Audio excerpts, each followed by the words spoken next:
Gagawin kami ngayon ng merienda. Cheese bread yung gagawin namin. Ito si Dieter, yung kasama ko sa gali. Ito powder milk, harina, asukal, tapos butter. Ito naman, gatas din, fresh milk. Tapos balik mo naman sa dry. Ayan, isasala ko na siya sa oven. Mga 15 minutes.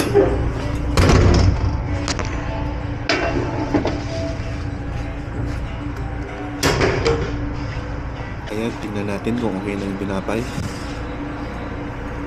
Ayan, parang okay na siya. Tapos tingnan natin yung loob, kung ito na.